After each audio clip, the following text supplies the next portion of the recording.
राज रस बरस रयो आज मोरे आंगन में, राज रस बरस रयो आज मोरे आंगन में, प्रेम रस छलक रयो आज मोरे आंगन में, प्रेम रस छलक रयो आज मोरे आंगन में, आज मोरे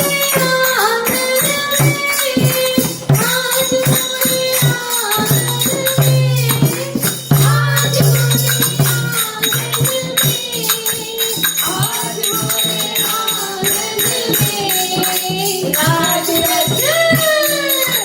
राज रस बरस रयो आज मोरे आंगन में, राज रस बरस रयो आज मोरे आंगन में, पर्दे हटे माया के मन से, पर्दे हटे माया के मन से, रूह मेरी अपने प्रीतम से, रूह मेरी अब ऐसी प्रीतम से, पर्दे हटे माया के मन से, पर्दे हटे माया के मन से, रूह मेरी अपने प्रीतम से, रूह मेरी अपने प्रीतम से, अंग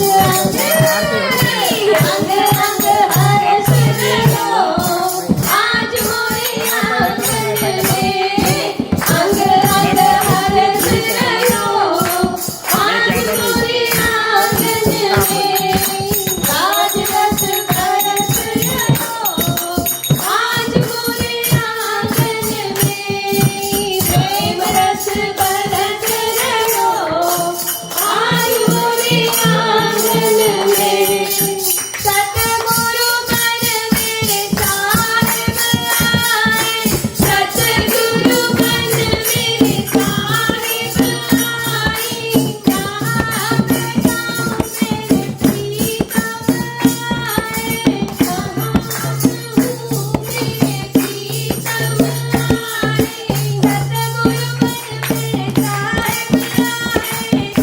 सतगुरु बन मेरे साहिब आए, सतगुरु बन मेरे साहिब आए, जहाँ पे जाऊँ मेरे प्रीतम आए, जहाँ पे जाऊँ मेरे प्रीतम आए,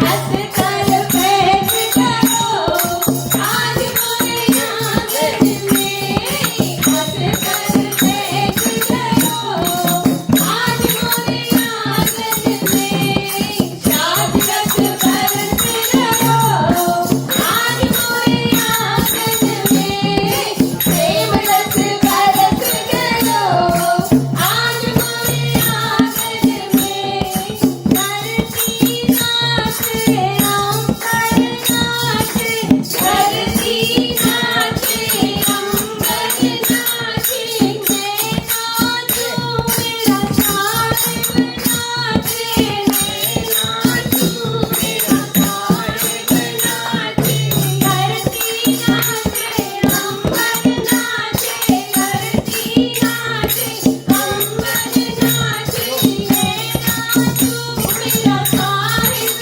नाचे, मैं नाचूं मेरा साहिब नाचे, नाच रहा सरस रयो आज मोरे आंगन में, नाच रहा सरस रयो आज मोरे आंगन में, राज रस बरस रयो आज मोरे आंगन में, प्रेम रस बरस रयो आज मोरे आंगन में, नैना प्यारे की जय। निरंतर सत्संग करते रहना चाहिए, सत्संग से कभी विमुख नहीं होना चाहिए।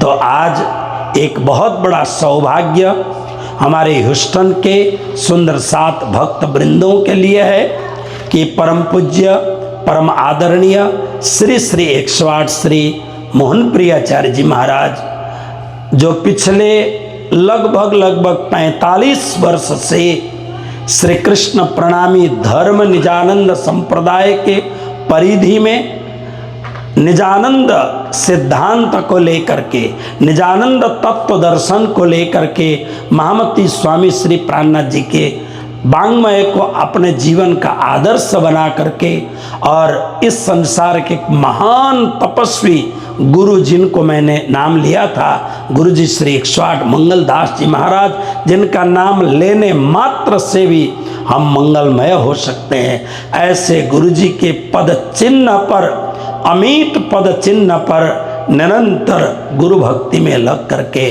45 साल से केवल गुरु भक्ति में निरंतर रह करके अनेक प्रकार के महाराज श्री हॉस्पिटल भी चलाते हैं, महाराज श्री स्कूल भी चलाते हैं, महाराज श्री के पास ऑर्फनेज भी है, महाराज श्री मंदिर भी बड़, लगभग मैं परसों गिन रहा था कितने मंदिर का आप संचालन करते हो, तो मैंने गिनते गिनते 70 तक तो गिना, फिर मेरी गिनती बंद हो गई। मैंने कहा लॉट ऑफ, बहुत ज़्यादा। इसलिए काया में अध्यात्म का पूरा समंदर भरा पड़ा हुआ है। उनके दिव्य प्रवचन आप सब सुने, और इन्हीं भावनाओं के साथ कल श्री कृष्ण प्रणामी सनातन धाम लेक सिटी ह्यूस्टन में परम पूज्य महाराज श्री का बहुत ही सुंदर भव्य दिव्य कार्यक्रम वहाँ रखा गया है। 4 बजे से लेके 6 बजे तक कार्यक्रम होगा, उसके बाद में भोजन महाप्रसाद है। आप सब भी जरूर पधारें। कल रविवार है, और ऑनलाइन के माध्यम से सुनने वाले सभी भक्तगण भी जरूर पधारें। आप ये ना सोचें कि हम तो जानते नहीं हैं, जानना और न जानना क्या हो गया। मैं स्वयं आपको आमंत्रण दे रहा हूं, और इतने बड़े महापुरुष आए हुए हैं, और ऑर्गेनाइजेशन की हेड सरोज बेन यहाँ आई हुई है, तो इसलिए आप सबको हार्दिक हार्दिक परम पूज्य महाराज श्री के दिव्य सत्संग में, सत्संग का अमृत पान करने के लिए आमंत्रण करते हुए मैं अपने वाणी को विराम दे रहा हूँ। आइए परम पूज्य महाराज श्री के दिव्य प्रवचन से हम सभी लाभान्वित हों। कृष्ण कन्हैया लाल के, सदगुरु महाराज के, श्री प्राणनाथ प्यारे के, गुरु जी श्री मंगलदास जी महाराज के, श्री परमहंस महाराज के, सर्व सुंदर साथ के प्रणाम।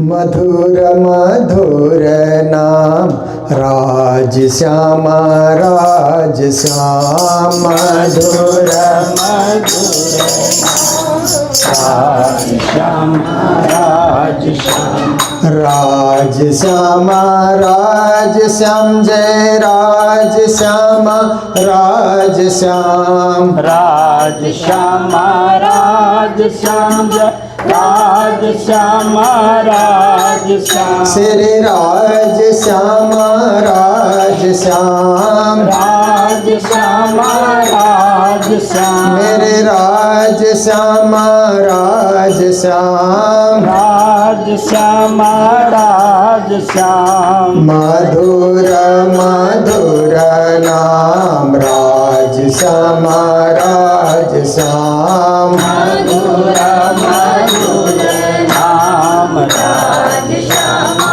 राज श्याम, राधे कृष्ण राधे श्याम, जय राधे कृष्ण राधे श्याम, राधे कृष्ण राधे श्याम, राधे कृष्ण राधे श्याम, श्री राधे कृष्ण राधे श्याम, राधे कृष्ण राधे श्याम, मेरे राधे कृष्ण राधे श्याम, राधे कृष्ण राधे श्याम, मधुर मधुर नाम राज श्यामा राज श्याम, मधुर मधुर नाम राज श्यामा राज श्याम, मधुर मधुर नाम राधे कृष्ण राधे श्याम, मधुर मधुर नाम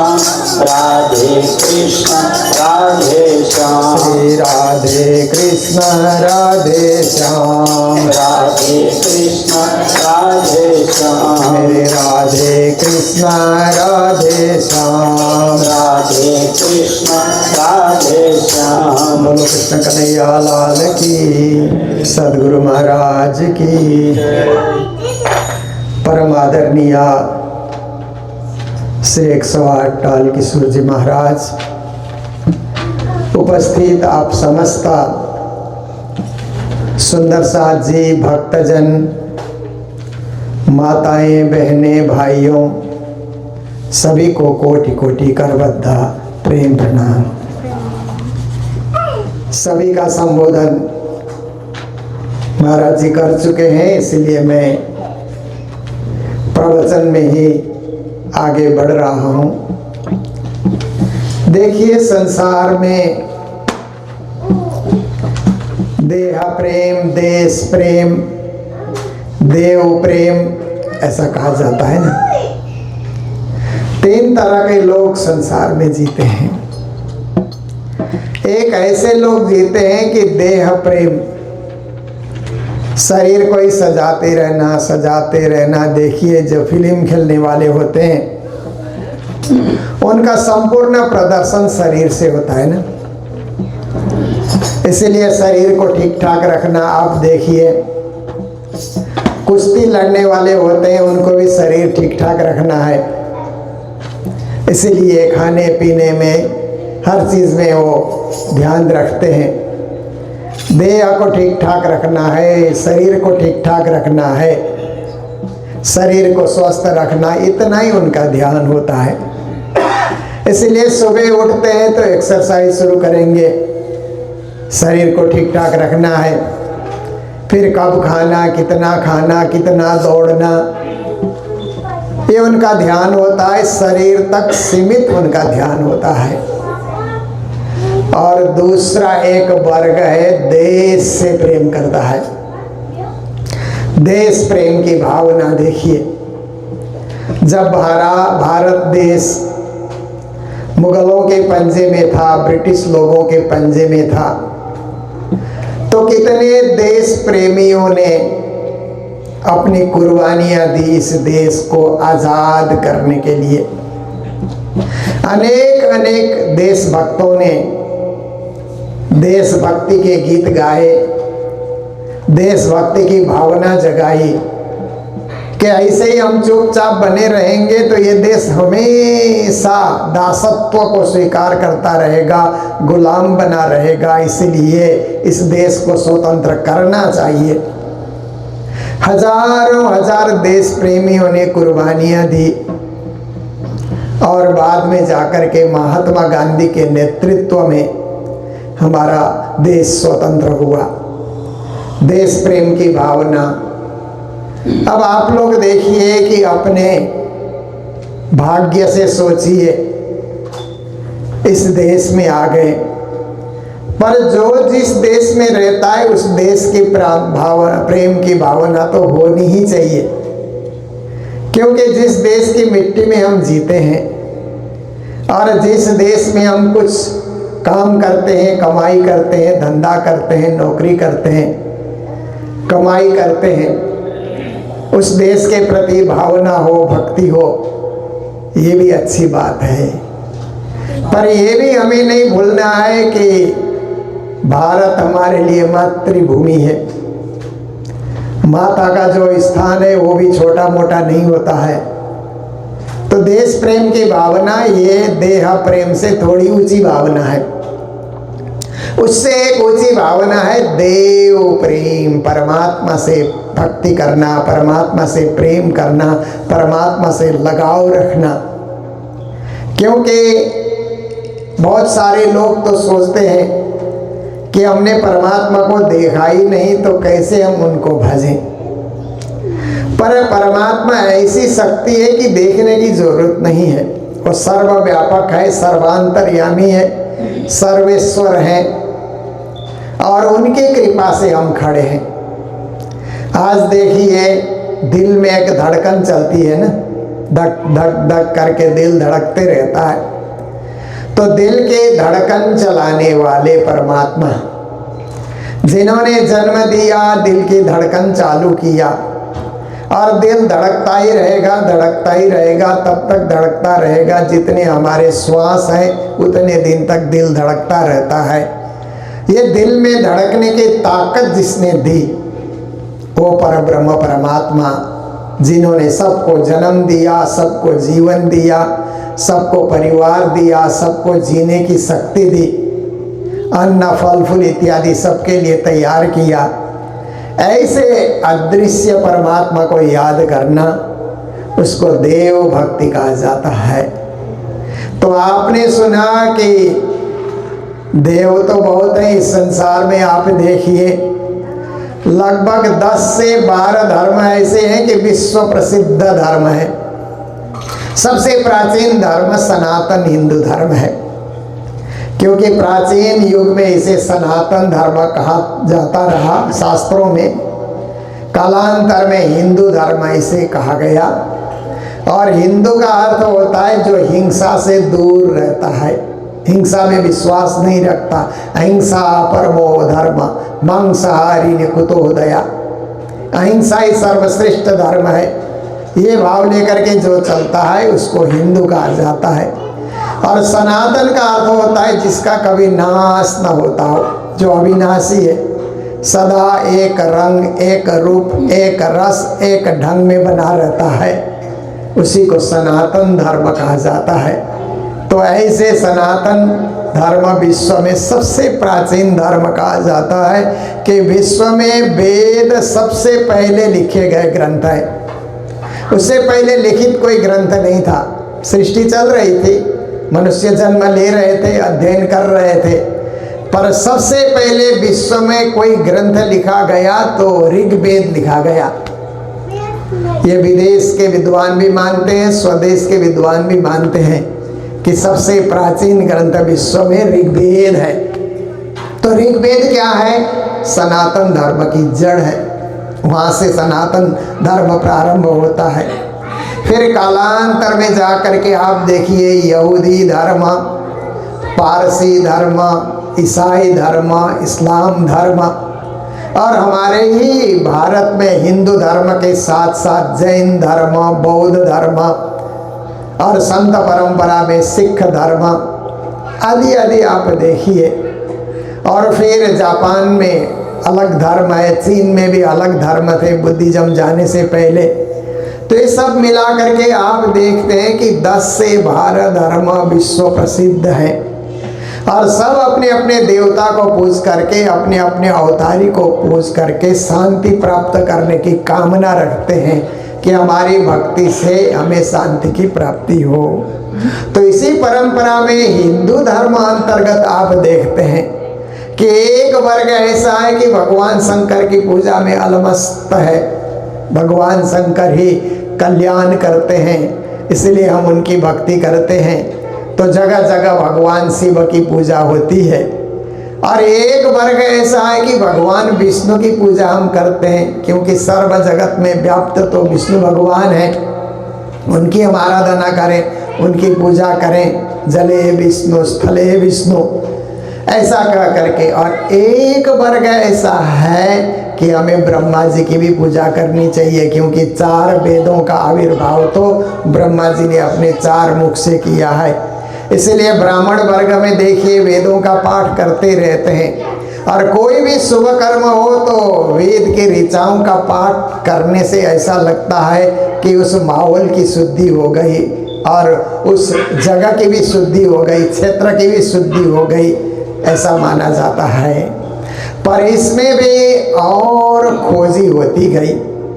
तो भगवान विष्णु की पूजा हो रही थी, भगवान नारायण की भी पूजा हो रही थी। तो फिर जब राम अवतार हुआ, प्रभु राम का आना हुआ, तो बहुत सारे भक्तों ने प्रभु राम की पूजा प्रारंभ कर दी। त्रेता युग में प्रभु राम आए तो प्रभु राम की भक्ति विश्वव्यापी बनी। फिर आप देखिए द्वापर के अंत में श्री कृष्ण का आना हुआ। तो जब से श्री कृष्ण आए तो कृष्ण ने ब्रज भूमि से एक नई भक्ति, नया रंग, नया ढंग, नया प्रेम, नया भाव नया एक स्वाद ब्रजवासियों को उन्होंने दिया कि श्री कृष्ण ने बताया कि देवी देवता अनेक हैं पर पूर्ण ब्रह्म परमात्मा एक है और मैं पूर्ण ब्रह्म परमात्मा हूँ। ये बात श्री कृष्ण ने बताई, ब्रजवासियों को बताई। पहले तो ब्रजवासियों को कृष्ण की बात समझ ही नहीं आई। अरे तुम तो बालक हो, हमारे साथ साथ थे वो। जब श्री कृष्ण ने कहा कि आप सब लोग इंद्र की पूजा क्यों करते हो, क्योंकि इंद्र तो जल के देवता हैं। नंद बाबा और ग्वालों ने कहा कि इंद्र जल बरसाने वाले देवता हैं, उनकी पूजा नहीं करेंगे तो जल नहीं बरसेगा, घास नहीं उगेंगे, गैया कहाँ चरेगी और कहाँ से घास खा करके दूध देगी। हम तो सारे ब्रजवासी तो गौ पालक हैं, गाय की सेवा करते हैं, हमें तो हरी हरी घास चाहिए और घास के लिए वर्षा चाहिए। वर्षा कराने वाले तो इंद्रदेव ही हैं। कृष्ण ने कहा कि जितने भी देवी देवता हैं अपने अपने कार्य में वो नियुक्त हैं। तपबल रचहि प्रपंच विदाता, तपबल विष्णु सकल जगत्राता, तपबल शंभु करहि संहारा, तपबल भारा। सभी देवी देवता अपने तपस्या के बल से अपने अपने कार्य क्षेत्र पालन कर रहे हैं। आप करो, इंद्र का काम है जल बरसाना, वो तो बरसाएंगे ही। आपको हरी हरी घास चाहिए तो गोवर्धन पर्वत की पूजा आप क्यों नहीं करते, घास तो वहीं उगते हैं, गैया वहीं चरने जाती है।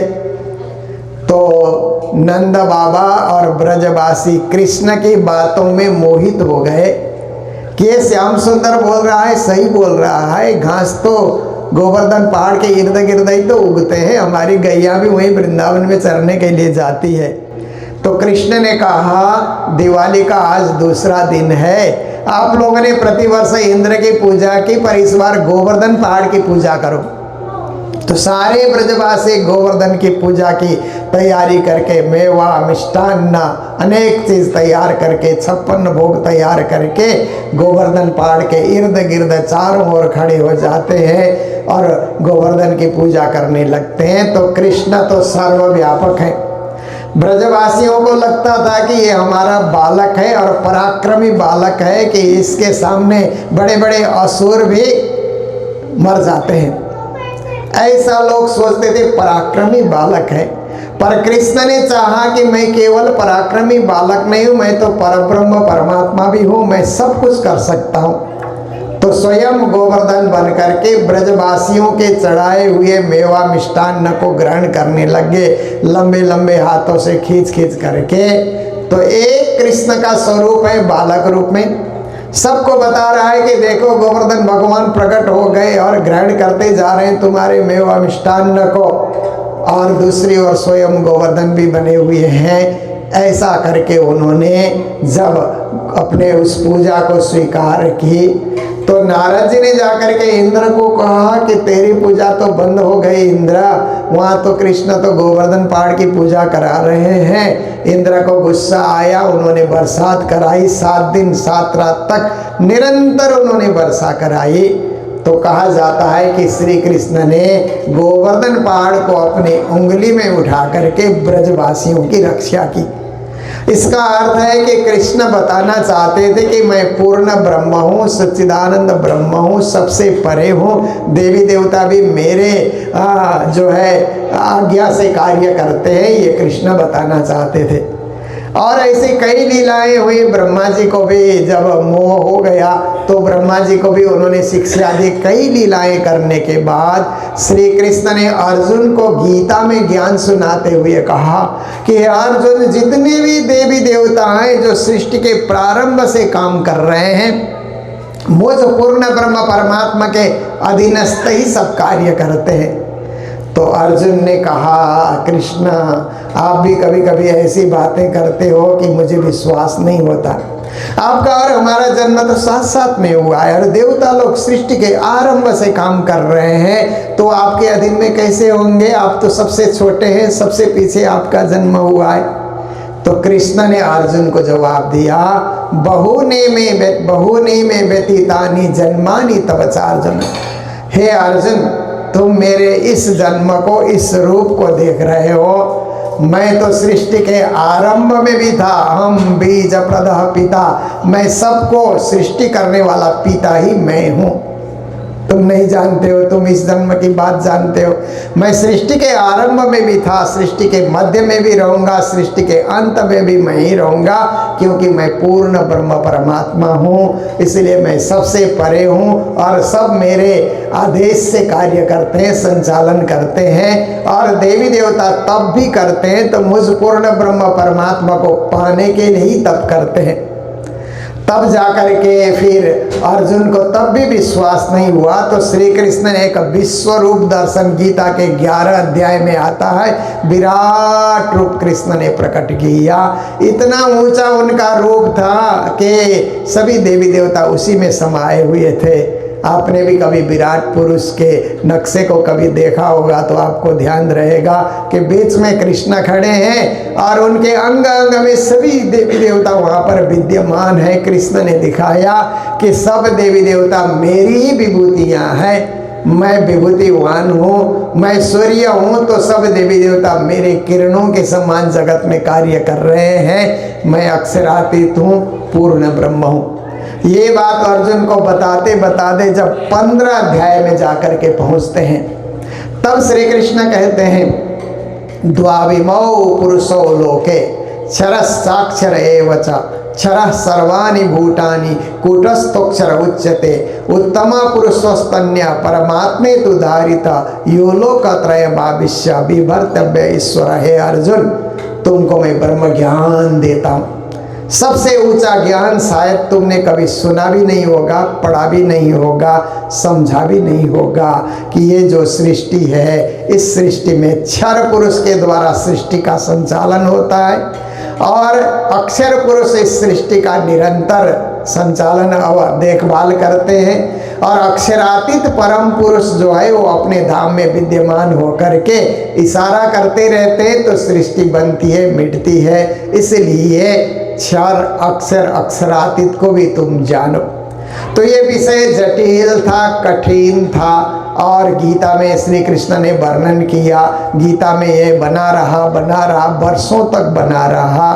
पर सदगुरु श्री देवचंद्र जी महाराज और महामती प्राणनाथ जी का जब आविर्भाव हुआ आज से 400 साल पहले, और सदगुरु श्री देवचंद्र जी महाराज ने 14 साल तक भागवत सुन करके जब कृष्ण से साक्षात तारतम महामंत्र पाया तो श्री देवचंद्र जी महाराज के हृदय में ही कृष्ण विराजमान होकर के कहने लगे कि मेरा अक्षरातीत स्वरूप जो जगत नहीं जानता, संसार में जिसकी व्याख्या नहीं हुई है, जो गोपनीय रूप से आज तक रहे, उसकी व्याख्या तुम्हें करनी है। मैं तुम्हारे हृदय में बैठ करके वो व्याख्या प्रारंभ करूँगा।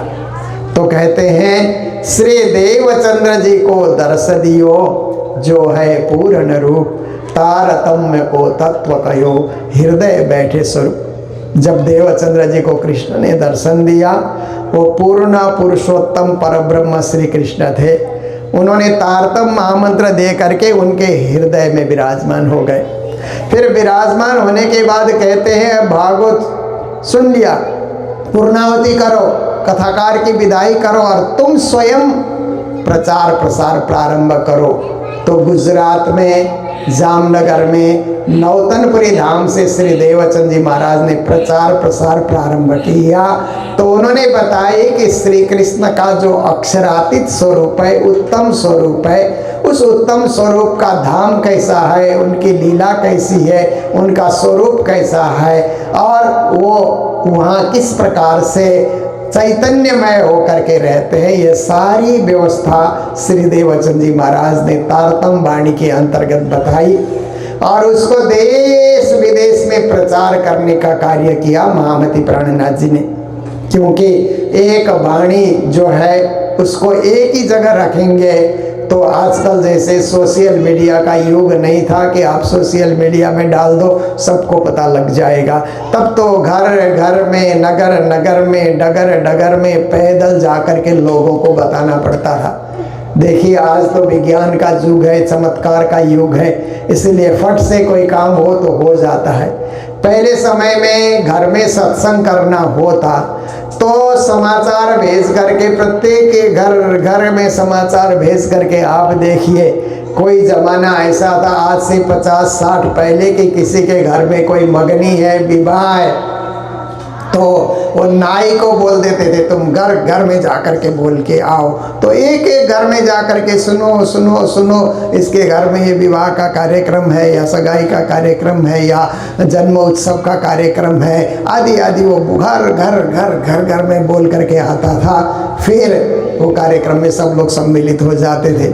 आज ये सब चीज़ की ज़रूरत नहीं है, आज तो आप थोड़ा सा मैसेज डाल देते हैं तो सबको पता लग जाता है।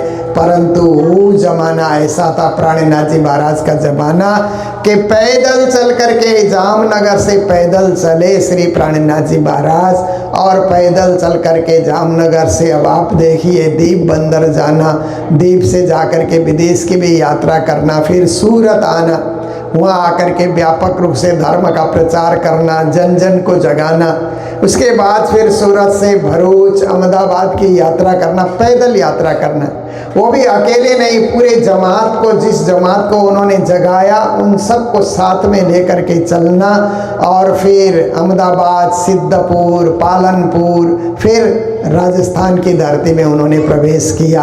और मेड़ता में श्री प्राणनाथ जी महाराज जब चल करके आए तो मेड़ता में आने के बाद उन्होंने देखा कि यहाँ दो समाज के लोग यहाँ पर रहते हैं, एक अग्रवाल समाज है, एक माहेश्वरी समाज है। तो अग्रवाल समाज ऐसा मानते हैं कि हम अग्रसेन महाराज के वंशज हैं, और अग्रसेन महाराज क्या करते थे कि उनके राज्य में कोई गरीब नहीं होता था। कोई आदमी गरीब हो तो क्या करते थे कि एक एक ईंट और एक एक सिक्का उसके घर पहुंचा देते थे। जितनी उनकी जनता थी, प्रजा थी, सबको आदेश करते थे कि एक हमारा जो भक्त है वो गरीबी में जा रहा है, तो उसके घर में एक एक सिक्का और एक एक ईंट पहुंचा करके आओ। तो उसका घर भी बन जाता था और व्यापार भी शुरू हो जाता था। ऐसे दयालु अग्रसेन महाराज थे, तो उनके वंशज को अग्रवाल कहा जाता है। फिर माहेश्वरी परिवार भगवान महेश्वर शंकर से अपना जो है विस्तार हुआ, इस प्रकार से मानते हैं और उनकी आराधना पूजा करते हैं। तो प्राणनाथ जी महाराज जब मेड़ता जा कर के पहुँचे तो अग्रवाल समाज के राजाराम और माहेश्वरी समाज के झांझन जी, दो जने ने प्राणनाथ जी को पहचान लिया। क्योंकि मेड़ता में क्या था कि वो तो मीरा की नगरी भी थी, मेड़ता नगरी। मीराबाई ने कृष्ण भक्ति के भजन गा गा करके मेड़ता वासियों को कृष्ण के गौलोकीय स्वरूप का परिचय दिया था।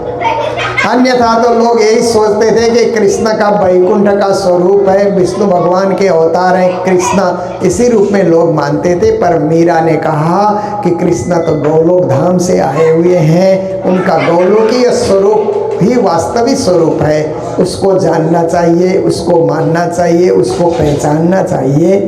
पर जब प्राणनाथ जी महाराज वहाँ जा कर के पहुँचे तो प्राणनाथ जी ने कहा कृष्ण का तो त्रिधा स्वरूप है, तीसरा स्वरूप है श्री कृष्ण का, वो परम धाम का स्वरूप है। एक वैकुंठ का स्वरूप, एक गौलोक का स्वरूप, एक परम धाम का स्वरूप भी है।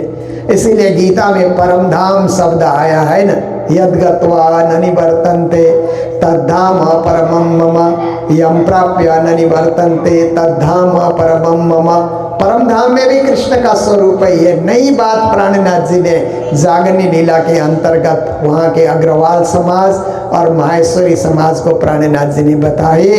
तो सब के सब जाग करके पहचान करके प्राणनाथ जी के अनुयायी बने, और ऐसे अनुयायी बने कि महामती प्राणनाथ जी की जागनी यात्रा में जो भी खर्चा चाहिए, जो भी आवश्यक चीज़ें चाहिए, वो पहुंचा दिया करते थे। पन्ना पहुंचे प्राणनाथ जी महाराज, तब तक उनकी सेवा चलती रही। तो यही है कि इस संसार के अंतर्गत अनेक देवी देवताओं की पूजा होती है। हिंदू धर्म बहुदेववाद में विश्वास करने वाला धर्म है। फिर भी आप देखिए कि उन सब का मालिक, उन सब से परे, उन सब से श्रेष्ठ और सबके नियंता सर्वेश्वर कहाँ रहते हैं? इस चीज़ की हम तलाश करते हैं धर्म शास्त्रों में, तो तलाश करने से हमें पता लगता है कि पूर्ण ब्रह्म परमात्मा ही जो परम धाम में विद्यमान होते हैं वही सर्वेश्वर हैं। इस चीज को इशारे के रूप में श्री कृष्ण ने गीता के 9वें अध्याय के दूसरे श्लोक में कहा कि राज विद्या राज गुह्यम पवित्रमिदमुत्तमम प्रत्यक्षावगमं धर्मम सुसुखम कर्तुमव्ययम। हे अर्जुन, मेरा एक गोपनीय नाम है जो जगत वाले नहीं जानते। जगत के लोग तो मुझे पुरुषोत्तम के रूप में, कृष्ण के रूप में जानते हैं, परंतु मेरा अत्यंत एक गोपनीय नाम है। उस गोपनीय नाम को जानने के लिए राज विद्या पढ़ना बहुत जरूरी है। राज विद्या पढ़ोगे तो राज गुह्यम, मेरा गोपनीय राज का पता लगेगा। और पवित्रम, वो मेरा गोपनीय नाम है, अति पवित्र नाम है। इदम उत्तमम, ये उत्तम भी नाम है। प्रत्यक्षावगमं धर्मम, प्रत्यक्ष फलदायी मेरा नाम है। धर्मयुक्त मेरा नाम है। सुसुखम, सुख देने वाला नाम है। कर्तुम अव्ययम, अखंड करने वाला नाम है।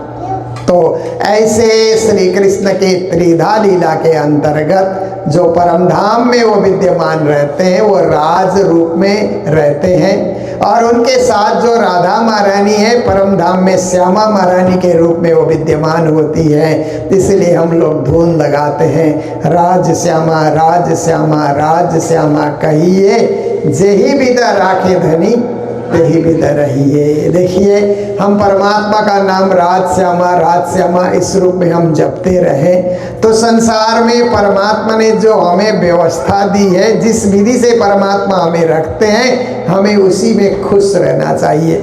क्योंकि परमात्मा ने हमें ये नहीं दिया, वो नहीं दिया, ऐसे असंतुष्ट नहीं रहना चाहिए। परमात्मा ने हमें जीवन दिया, इससे बड़ा क्या धन होगा। श्वास उन्होंने दिए, बुद्धि दी, विवेक दिया और सोचने की क्षमता उन्होंने दी है, परिवार दिया है, सब कुछ परमात्मा ने दिया है। इसलिए किसको क्या देना, कितना देना, कहाँ देना, कैसे देना, ये उनको पता है।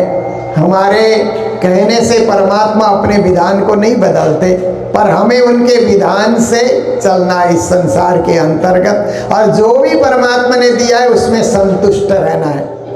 क्योंकि परमात्मा ने जो विधान बनाया, परमात्मा ने जो प्रबंध किया, उसी का आनंद मनाना चाहिए। ये भक्तों का लक्षण होता है।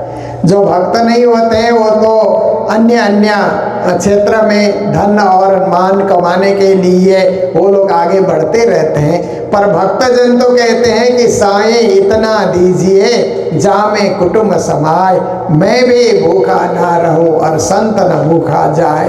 कहते हे परमात्मा, इतना आप देना कि हमारे कुटुंब का गुजारा हो जाए और कभी हम भूखे न रहें। क्योंकि हम भूखे हो गए तो लोग कहेंगे भगवान को भजने वाला भूखा हो गया तो भजन क्यों करना, ऐसा लोग कहेंगे, कहीं आपकी बदनामी न हो जाए। इसलिए हम भी भूखे ना रहें और संत न भूखा जाए। घर में कोई साधु संत अतिथि इत्यादि आ जाए, उनको हम कुछ खिला सकें, पिला सकें, ऐसी आपकी कृपा हम पर बनी रहे और हम आपकी भक्ति करते रहे इस संसार के अंतर्गत, क्योंकि हमारी भक्ति न छूटे।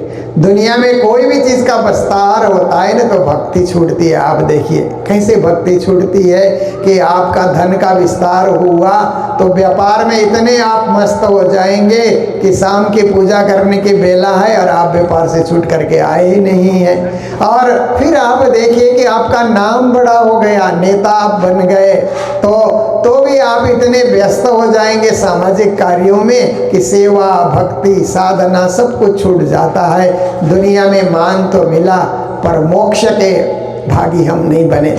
इसीलिए इस संसार का सबसे बड़ा पुरुषार्थ मनुष्य जीवन का है कि मोक्ष साधनमेव परम पुरुषार्थ। जीवन का परम पुरुषार्थ ही है कि हम आगे जाकर के मोक्ष की प्राप्ति करें। जब तक जिए खुशी से हम जिए और जब जीवन का अंत हो जाए तो मोक्ष की प्राप्ति हो, हमारी आत्मा कहीं भटके नहीं, सीधा उस दिव्य परम धाम में जाकर के पहुँचे। सूरत एक ही राखिए मूल मिलावे माए, श्याम श्यामा जी साथ जी तले भूम बैठे जाए। हमारी सूरता सीधा मूल मिलावे दिव्य परम धाम में जाकर के पहुँचे।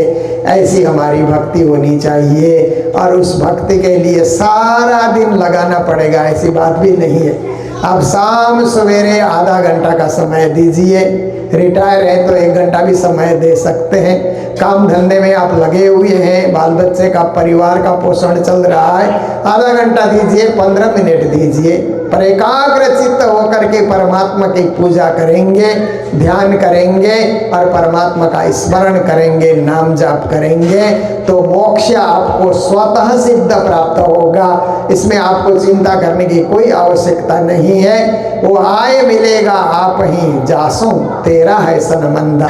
श्री जी वाणी में कहते हैं कि आपको जाना नहीं पड़ेगा, वो खुद आपको आकर के बुला लेगा और आपको उस मोक्ष की प्राप्ति स्वतः हो जाएगी।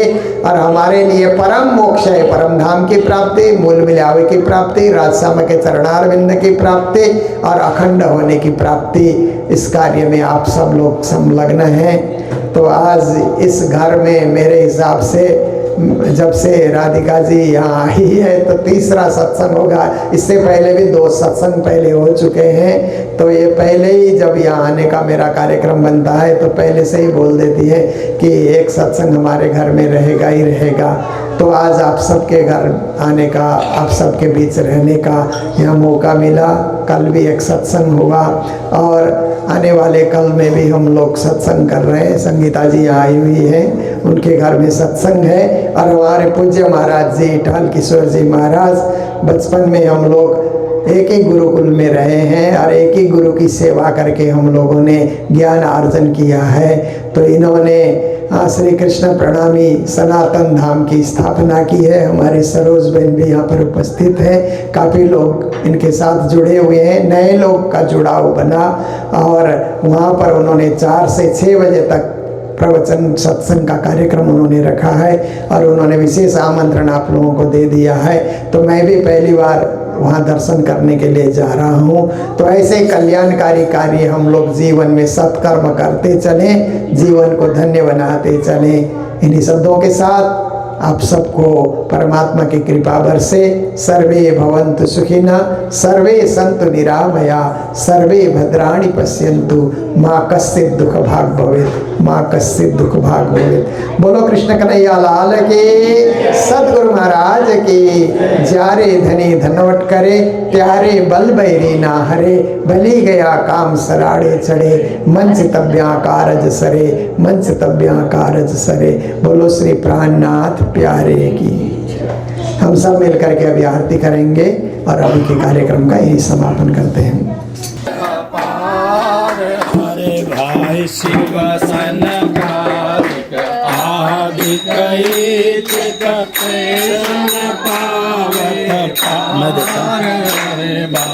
अगम जान के निगम कहावे, खोज खोज पचिहार हारे भाई जान के मूलदा अंगनापने सोगर आए हमारे हरे श्री ठाकुरानी जी सखियों ने सुधावाल कर संग पदार हरे भाई त्रिगुण पास आंद पड़े ननी बंदा निर्वार हरे भाई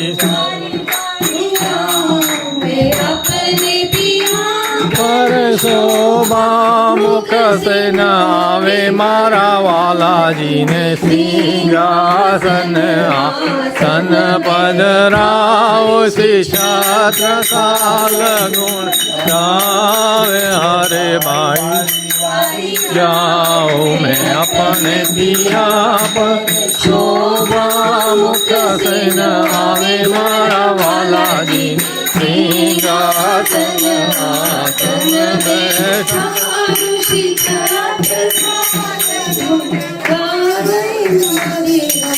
महाराज गुण सखी मेरी कांचन थाल चहुमुख दिवला दीपक ज्योत प्रकाश हरे भाई करत आरती सियावर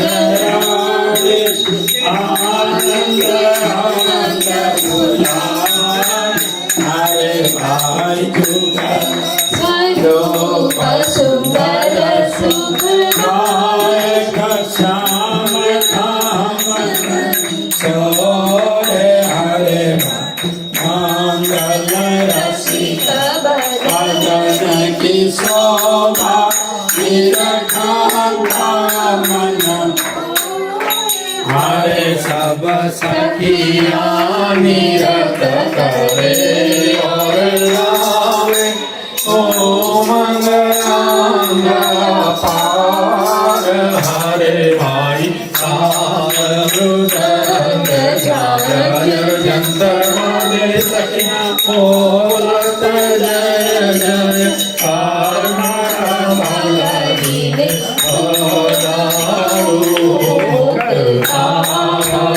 सखिया श्री जियावर श्याम सुहाय हरे भाई मन मन जीवनी छावर तनु श्री महामति चरणों लाई हरे भाई तन मन जीवनी छावर करो श्री महामति चरणों लाई प्राणनाथ